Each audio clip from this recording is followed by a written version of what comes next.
Welcome to Coffee Creek, the site of one of WSDOT's fish passage barrier corrections, located in Mason County along US 101 near Shelton.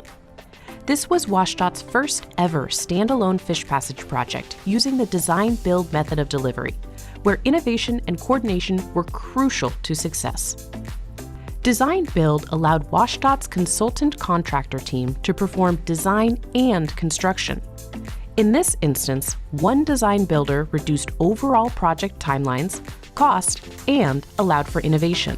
The barrier originally consisted of 3 corrugated steel culverts, which posed issues to fish passage due to high water velocities and insufficient water depth for adult fish. One of the original design concepts included fixing the barrier under the highway.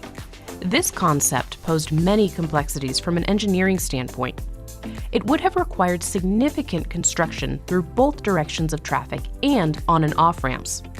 There were also several existing environmental resources that needed consideration, so the design builder got creative. After careful review, planning, and outreach, the final design eliminated not only the fish barrier that crossed the state highway and ramps, but also eliminated the county-owned barrier as well. The highway interchange improved the southbound exit and on-ramps. In the end, this design cost less than the original design, making it a tremendous success functionally and financially. This project was no easy feat. There were many existing conditions that had to be considered, the first of which were surrounding wetlands. It was important to the project to avoid these high-value resources. The second consideration was nearby trees. Large conifers and maples were important to nearby landowners for both scenic purposes and reducing roadway noise. Therefore, impacts to trees had to be avoided or mitigated.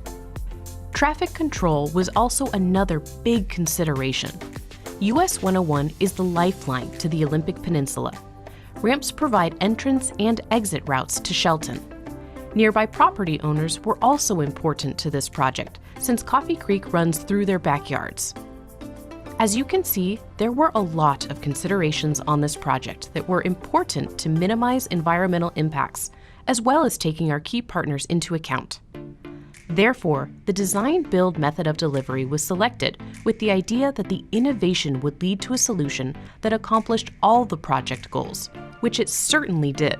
Replacing the existing fish barrier at its location would have been expensive, time-consuming, and would have affected resources as well as the traveling public. Instead, the stream was rerouted to avoid the highway altogether. This also eliminated the downstream county barrier that likely would not have been corrected for many years to come, which made the habitat immediately accessible to fish. Leaving the existing Coffee Creek channel that remained east of US 101 after the project was complete provided more habitat for fish spawning and rearing.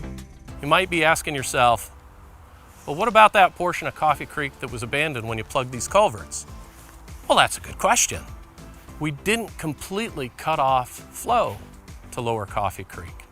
So just on the other side of the highway here, there's actually about a 1/3 square mile subwatershed of Coffee Creek that drains the hill slope back behind us here.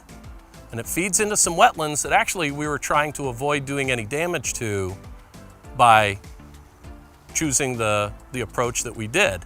So we avoided hurting any wetlands, we avoided disrupting the forested hill slope, and instead what those two things are doing together for us is providing enough water, enough hydrology into Lower Coffee Creek that there's actually water still flowing through the West Deegan Road box culvert crossing.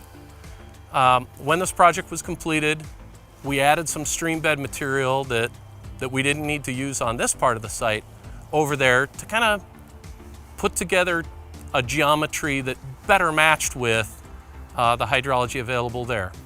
That remnant creek back there serves as a backwater refugia. So picture you've got all this water coming down Coffee Creek, all this water coming down Goldsboro Creek. Little fish have emerged from the reds.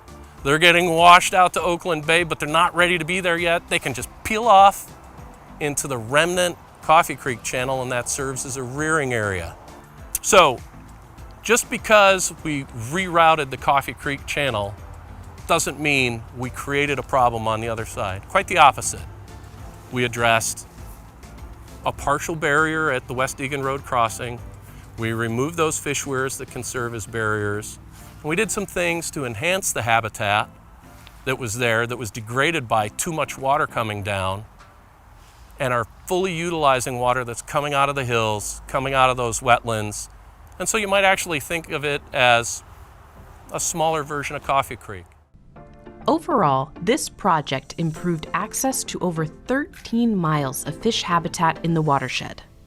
The new stream provides dynamic habitat for fish, brought about by a well-designed channel shape, large woody material, and log weirs.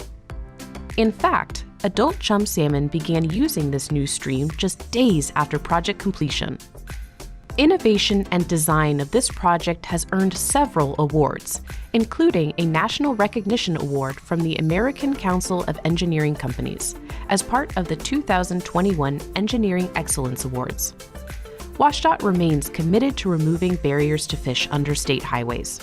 WSDOT will continue using innovation to get the job done while working to help keep people moving. Learn more about our work, upcoming projects, and view annual progress reports on WSDOT's Fish Passage web pages. Thank you for watching.